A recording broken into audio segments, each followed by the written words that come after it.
അസാധ്യ രുചിയിൽ പുതിയൊരു രുചിക്കൂട്ടോടുകൂടി ചെയ്തെടുക്കുന്ന ബീറ്റ്റൂട്ടിൻ്റെ ഒരു പുതിയ റെസിപ്പിയാണിത്. ഇതിന് സമാനമായ ബീറ്റ്റൂട്ടിൻ്റെ റെസിപ്പിയൊന്നും ഞാൻ കണ്ടിട്ടില്ല. ഡീറ്റെയിൽ ആയിട്ട് പറഞ്ഞു തരുന്നുണ്ട്. സ്കിപ്പ് ചെയ്യാതെ അവസാനം വരെ കണ്ടിട്ട് ഇതേപോലെ ഒരു പ്രാവശ്യമെങ്കിലും ചെയ്ത് നോക്കിക്കോളൂ. ബീറ്റ്റൂട്ട് ഇഷ്ടമില്ലാത്തവർ വരെ ചോദിച്ച് വാങ്ങി കഴിക്കും. നല്ല മണവും രുചിയുള്ള പുതിയൊരു രുചിക്കൂട്ടാണ് ഇതിൽ ചേർക്കുന്നത്.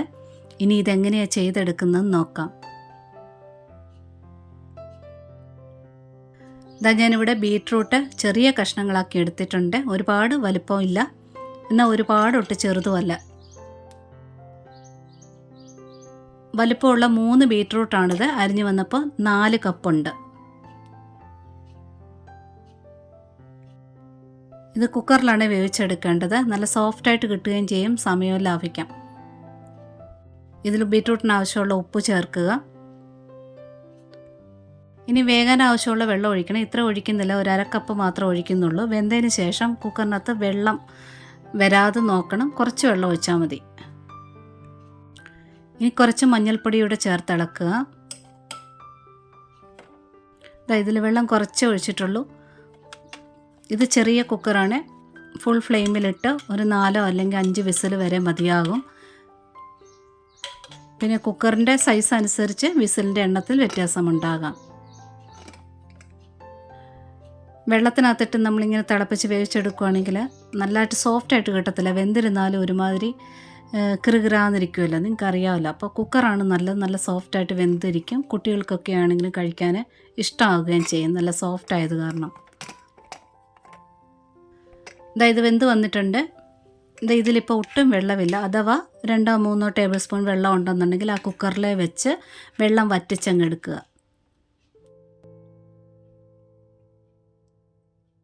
ഇനി ഒരു കടായി വെച്ചിട്ടുണ്ട്. 1 ടീസ്പൂൺ മാത്രം എണ്ണ ഒഴിക്കുക. വെളിച്ചെണ്ണ ഒഴിക്കാൻ പറ്റുമെന്നുണ്ടെങ്കിൽ നല്ല ടേസ്റ്റ് ആയിരിക്കും. ഇനി ചെറുള്ളിയാണ് ചേർക്കുന്നത്. ഇതൊരു 22-24 എണ്ണോളം ഉണ്ട്. ഇതിലൊരു 4-5 എണ്ണം കുറവായാലും കുഴപ്പമില്ല, ചെറുള്ളി തന്നെ ചേർക്കണം. ഇനി ഒരു 4 വറ്റൽമുളക് ചേർക്കുക. എരിവിനനുസരിച്ച് 4-5 ചേർക്കാം. ഇനി ഒരു 1/2 കപ്പ് തേങ്ങയാണ് ചേർക്കുന്നത്. ഒരുപാടൊന്നുമില്ല. ബീറ്റ്റൂട്ട് 4 കപ്പാണ് എടുത്തിരിക്കുന്നത്. ആ കപ്പിൻ്റെ 1/2 കപ്പാണിത്. ഇനി കൂടെ തന്നെ 2 ടീസ്പൂൺ വലിയ ജീരകം, പെരുംജീരകം ചേർക്കുക.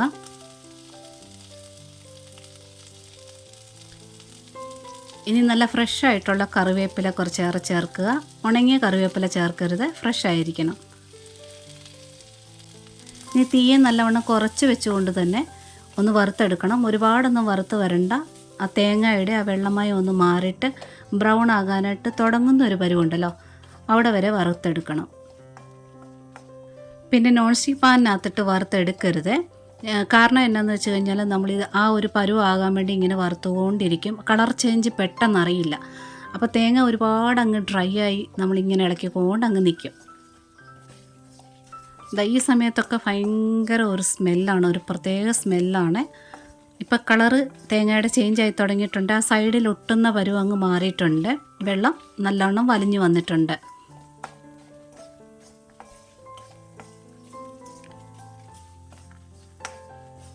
ഇത്രയും മതിയാകും.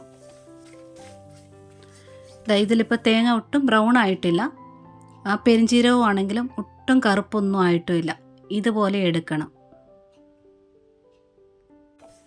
ഇനി ഞാൻ ഗ്യാസ് അങ്ങ് ഓഫ് ചെയ്തിട്ട് ഒന്ന് നിരത്തി ഇടുകയാണേ. അല്പം ഒന്ന് ചൂടാറിക്കോട്ടെ, തണുക്കണമെന്നൊന്നുമില്ല.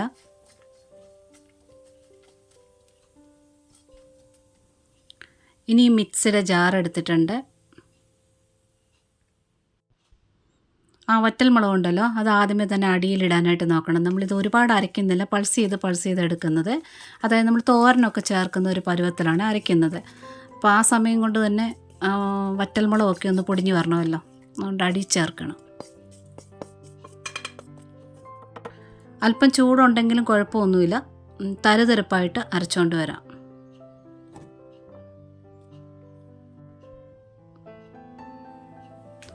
ഈ ഒരു പരുവത്തിൽ അരച്ചു മാറ്റി വയ്ക്കാം. ഉള്ളിയുടെ ചേർന്ന് അരിഞ്ഞപ്പോൾ തേങ്ങ ഒരുപാടുള്ള പോലെ തോന്നുന്നത്. വീണ്ടും കടായി വെച്ചിട്ടുണ്ട്. 2 ടീസ്പൂണോളം എണ്ണ ഒഴിക്കാം. വെളിച്ചെണ്ണ ഒഴിക്കുകയാണെങ്കിൽ നല്ല ടേസ്റ്റാണ്. നമ്മൾ സാധാരണ ബീട്രൂട്ടിൻ്റെ തോരനും മെഴുക്ക് പുരട്ടിയൊക്കെ വെച്ചതിന് ശേഷം ലാസ്റ്റിൽ ഒരു ടീസ്പൂൺ പച്ച വെളിച്ചെണ്ണ ചേർത്ത് ഇളക്കുമ്പോൾ നല്ല ടേസ്റ്റാണ്. കുറച്ച് കടുക് ഇട്ടൊന്ന് പൊട്ടിയിട്ടുണ്ട്. 2-3 വറ്റൽമുളകും കുറച്ച് കറിവേപ്പിലും ചേർത്തൊന്ന് ഇളക്കിയെടുത്തിട്ടുണ്ട്. ഇനി ഇതിലോട്ട് വേവിച്ച് വെച്ചിരിക്കുന്ന ബീട്രൂട്ട് ചേർക്കാം.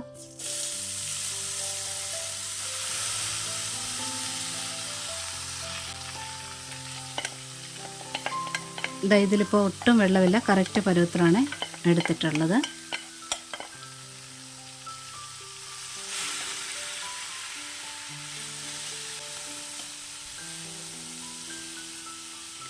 കൂടെ തന്നെ അരപ്പ് കൂടി ചേർക്കുക. അരപ്പ് ഉള്ളി ചേർന്ന് അരഞ്ഞത് കൊണ്ടാണ് ഒരുപാട് തേങ്ങ ഉള്ള പോലെയാണ് തോന്നുന്നത്. തേങ്ങ കുറച്ച് അരച്ചത്.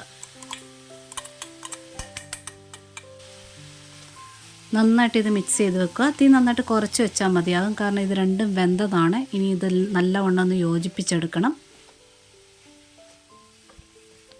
ഇപ്പോൾ കുക്കറിനകത്തൊക്കെ ആദ്യമായിട്ട് ബീട്രൂട്ടൊക്കെ വേവിച്ചെടുക്കുന്നവർക്ക് മിസ്റ്റേക്ക് ചിലപ്പോൾ വരാം. വെള്ളം വെന്തതിന് ശേഷവും കൂടുതലായിട്ട് കുക്കറിൽ വരാം.